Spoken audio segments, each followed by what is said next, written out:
Now, children, if you look carefully at this, what do I see? कि normal reaction.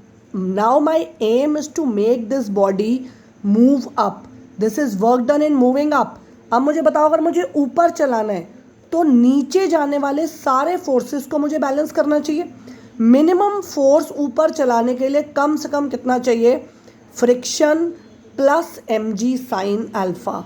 Right, ध्यान दो, मुझे body को ऊपर ले जाना है और नीचे ले जाने वाले फोर्स कौन से हैं? mg साइन अल्फा भी है और फ्रिक्शन भी है.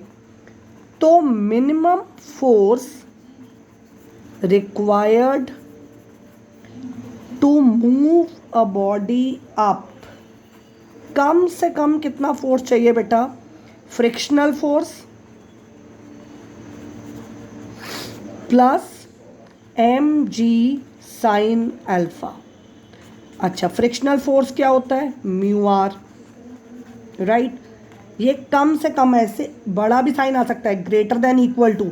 मैथमेटिकल निकाल रही हूँ इसलिए इक्वल रख रही हूँ. आर की वैल्यू क्या होती है आपको पता है? आर किससे बैलेंस होता है? mg cause alpha plus mg sine alpha. अब दो बातें सुनो, या तो इससे वर्क डन भी निकल सकता है और एक्सेलरेशन भी. पहले एक्सेलरेशन समझो. फोर्स क्या होता है बेटे? फोर्स होता है M A. M A is equal to M common लो, mu G cos alpha plus G sine alpha. M से एम कट गया तो एक्सेलरेशन कितनी आनी चाहिए? Mu G cos alpha plus G sine alpha. This is acceleration of the body which is moving up. और अगर work done निकालना आ जाए बेटा तो क्या करेंगे? वर्क डन क्या होता है? Force into distance. राइट, तो फोर्स का एक्सप्रेशन ये रहा, इसको मल्टीप्लाई बाय डिस्टेंस कर दूंगी तो मेरे पास वर्क डन आ जाएगा. देखो ज़रा, work done is force into distance. Force है, अगर आपको याद हो पीछे लिखा है mu M G cos alpha, mu M G cos alpha plus M G sine alpha into distance. So this is work done when a body is moving up and incline. Right? दूसरा समझो, तीसरा rather, work done. अब ये आप मुझे बताएंगे. Work done in sliding a body downward. अगर एक बॉडी नीचे जा रही है तो क्या करेंगे? ध्यान दो बच्चों,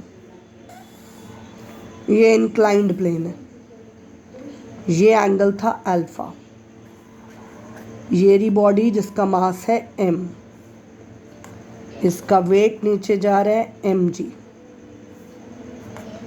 this is alpha, mg cause alpha, mg sine alpha. यहाँ तक की फिगर तो शायद समझ ही गए होगे. Now the body is moving down.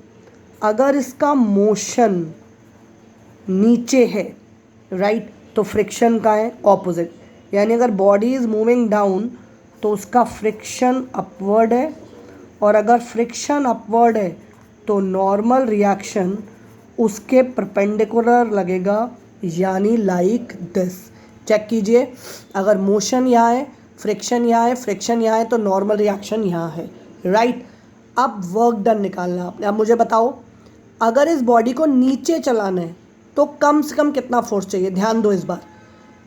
Friction ऊपर खींच रहा है, mg साइन अल्फा नीचे खींच रहा है, पर मुझे नीचे ही चलाना है, तो कौन सा फोर्स डोमिनेट कर रहा है? इसका मतलब बेटा नीचे वाला. नीचे वाला फोर्स कौन सा है? mg sine alpha. यानी minimum force required to move it down. बड़े ध्यान से सुनो, बॉडी नीचे चलानी है, एक फोर्स नीचे जा रहा है, एक ऊपर जा रहा है. नीचे वाला फोर्स है mg साइन अल्फा, ऊपर वाला फोर्स है फ्रिक्शन. तो मिनिमम, अगर दो वेक्टर ऑपोजिट डायरेक्शन में जा रहे हो तो नेट कैसे बचता है? One minus other. यानी ये क्या हो जाएगा? मिनिमम फोर्स कितना चाहिए? mg sine alpha minus friction. तो फोर्स हो गया आपके पास mg sine alpha minus friction. Friction होता है म्यू आर और आर हो गया आपके पास same, M G cos alpha, M G common ले लो, this is sine alpha minus mu cos alpha.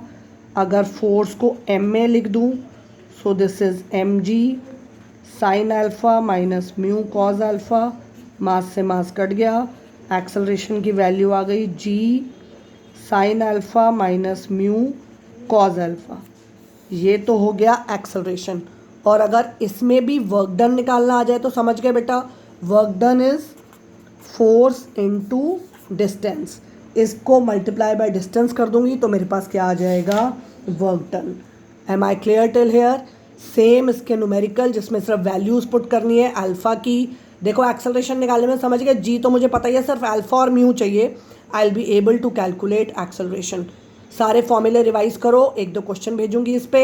All the 3 videos you should watch together. वो बीच में फ़ोन आ जाता है इसलिए भेज तो गई, वैसे एक ही बनाना चाहती थी मैं। Watch the videos again, copy down them, then I will be sending you work. This is all about the chapter laws of motion. यहाँ आज ये चैप्टर खत्म होता है। Goodbye from here, see you in the study group.